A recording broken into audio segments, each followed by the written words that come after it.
ഞാൻ നമ്മുടെ ആഭ്യന്തരമന്ത്രി രമേശ് ചെന്നിത്തല സാറിന്റെ നമ്പർ കണ്ടുപിടിച്ച് അദ്ദേഹത്തെ വിളിച്ചു. ഞാനൊരു 15-20 തവണ ശ്വേതയുടെ പേരിൽ അമ്മയിലേക്ക് അദാനി ഗ്രൂപ്പ് 15 കോടി രൂപ നൽകുമെന്ന് BJP നേതാവ് പത്മജ മേനോൻ പറയുന്ന ഒരു വീഡിയോയാണ് കാണിക്കുന്നത്. അതിൽ ഞാൻ അദാനി കൊടുക്കുന്ന അങ്ങനെയുള്ള ഒരു കാര്യവും പറഞ്ഞിട്ടില്ല. ശ്വേതാ മേനന്റെ പ്രസിഡന്റ് അറിയാമോ, 15 കോടി രൂപ ശ്വേതയുടെ വിശ്വാസ്യതയില് അദാനി ഗ്രൂപ്പ് ഇവിടെ കുറെ പരിപാടികളുണ്ട്. മലയാള സിനിമയിൽ ഈ അടുത്ത കാലത്തായിട്ട് നടന്നുകൊണ്ടിരിക്കുന്നത് വളരെ വിചിത്രമായ കാര്യങ്ങളാണ്.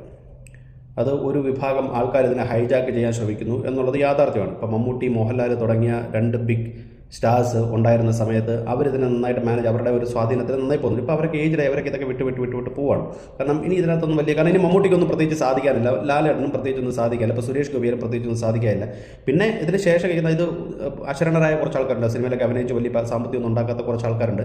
അവർക്കൊരു ഹെൽപ്പാണ് ഈ പറയുന്ന സംഘടന. മറ്റാൾക്കാർ ഇപ്പോൾ നമ്മൾ സിനിമാ താരങ്ങളെ കാണുന്ന പോലെ അത്ര അവരുടെ ജീവിതം ഈ 2nd ഗ്രേഡ് 3rd ഗ്രേഡിൽ നിൽക്കുന്ന അല്ലെങ്കിൽ 4th ഗ്രേഡിൽ നിൽക്കുന്ന ആക്ടേഴ്സ് ഒന്നും തന്നെ, ആക്ട്രസസ് ഒന്നും തന്നെ വലിയ മെച്ചമൊന്നുമില്ല. അവർക്കൊരു സിനിമ നടി എന്നുള്ള പരിവേഷം ഉണ്ടെന്നേ ഉള്ളൂ. പലരുടെ അവസ്ഥ വളരെ മോശമാണ്, ഒരു സാധാരണക്കാരനേക്കാളും മോശമാണ്. കാരണം അവർക്ക് വേറെ ജോലി ഇനിയൊന്നും ചെയ്യാൻ പറ്റത്തില്ല, ഏജിലായി, അവർക്ക് ഈ പെൻഷൻ കാശുകൊണ്ട് കാര്യങ്ങൾ നടക്കത്തുള്ളൂ. പക്ഷേ ഈ സംഘടനയിൽ ആവശ്യത്തിൽ കൂടുതൽ ഫണ്ടുണ്ട്, ഇവർക്കൊരു സെലിബ്രേറ്റ് മൂഡുണ്ട്. കാരണം ഇവർക്ക് എവിടെ ചെന്നാലും അതിൻ്റെ പ്രിവിലേജ് കിട്ടുന്നുണ്ട്.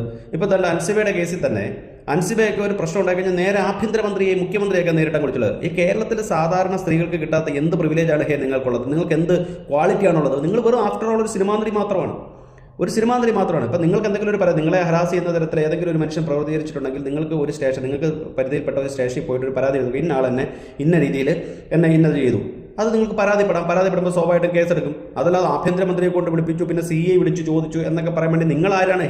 നിങ്ങളൊരു സ്ത്രീ, വെറും ഒരു സ്ത്രീ, അത്രേ ഉള്ളൂ, സിനിമാ നടി. അതിനപ്പുറത്തേക്ക് ഒരു പ്രിവിലേജ് നിങ്ങൾക്ക് കേരളത്തിലില്ല. അപ്പോൾ ആ എല്ലാ സ്ത്രീകൾക്ക്, കേരളത്തിലെ മറ്റ് സ്ത്രീകൾക്ക് കിട്ടാത്ത എന്ത് പ്രിവിലേജാണ് നിങ്ങൾക്ക് ആഭ്യന്തരമന്ത്രി വഴി കിട്ടേണ്ടത്? അപ്പോൾ ഇതിനെ പൊളിറ്റിക്കലൈസ് ചെയ്യുക എന്നുള്ളത് മാത്രമാണ് നിങ്ങളുടെ ഉദ്ദേശം. അതുപോലെ തന്നെ അദാനി ഫണ്ട് ഇങ്ങോട്ട് തരുന്നു എന്ന് പറയുന്നു, ശ്വേത വഴി ഫണ്ട് കിട്ടുന്നു. ശ്വേത കോൺഗ്രസ്സാണ്, രമേഷ് പിഷാരടി കോൺഗ്രസ്സാണ്, ഈ പറയുന്ന ആൾക്കാരെല്ലാം കുറേ ആൾക്കാരൊക്കെ കോൺഗ്രസ്സാണ്. അതിന് BJP വൽക്കരിക്കേണ്ട ആവശ്യമൊന്നുമില്ല. എങ്കിലും ഇപ്പോൾ അദാനി എന്ന് ഉദ്ദേശിക്കുന്ന ഒരു BJP എന്നുള്ളൊരവസ്ഥയിലാണെന്നുണ്ടെങ്കിൽ പോലും മൈജിക്ക് ഫണ്ട് ചെയ്യാം, അത് സ്പോൺസർ ചെയ്യാം, കല്യാൺ സിൽക്സിന്, ഭീമാ കണ്ണന്, അങ്ങനെ കേരളത്തിലുള്ള വലിയ വലിയ വമ്പൻ സ്ഥാപനങ്ങൾക്കൊക്കെ തന്നെ നിങ്ങൾക്ക് ഫണ്ട് ചെയ്യാന്നുണ്ടെങ്കിൽ പിന്നെ അദാനിക്ക് ചെയ്യുന്നത്, അദാനി ഒരു ബിസിനസ്സുകാരനല്ലേ, അത് വെച്ച് നിങ്ങൾ നിങ്ങളുടെ കൂട്ടത്തിലുള്ള ആൾക്കാർക്ക് വീട് വെച്ച് കൊടുക്കുന്നതിനകത്ത് എന്താ പ്രശ്നം? അപ്പോൾ ഇതിനെ പൊളിറ്റിക്കലൈസ് ചെയ്യുക. ഈ പറഞ്ഞേക്കുന്ന ഈ പത്രസമ്മേളനത്തിരിക്കുന്ന ആൾക്കാരെല്ലാം ഇടതുപക്ഷക്കാരാണ്. ഇപ്പോൾ ഇവർ വന്നിരുന്നത് BJPക്ക് എതിരായിട്ടോ അല്ലെങ്കിൽ കോൺഗ്രസിനെതിരായിട്ടാണോ പറയുന്നുണ്ട്? എന്ത് നേട്ടം? ഇത് നിങ്ങളുടെ ആഭ്യന്തര പ്രശ്നമാണെന്നേ. നിങ്ങളുടെ വീട്ടിലുള്ള പൈസ, നിങ്ങളുടെ കുടുംബത്തിലുള്ള പൈസ നിങ്ങൾക്ക് അടിച്ചു മാറ്റി നിൽക്കണം. അതിന് വേണ്ടിയിട്ട് നിങ്ങൾക്ക് കുറേ ആൾക്കാരെ ഒഴിവാക്കണം. അതിന് വേണ്ടിയിട്ട് നിങ്ങൾ കാണിക്കുന്ന ഒരു പ്രഹസനം മാത്രമായിട്ട് അത് കാണാൻ പറ്റും.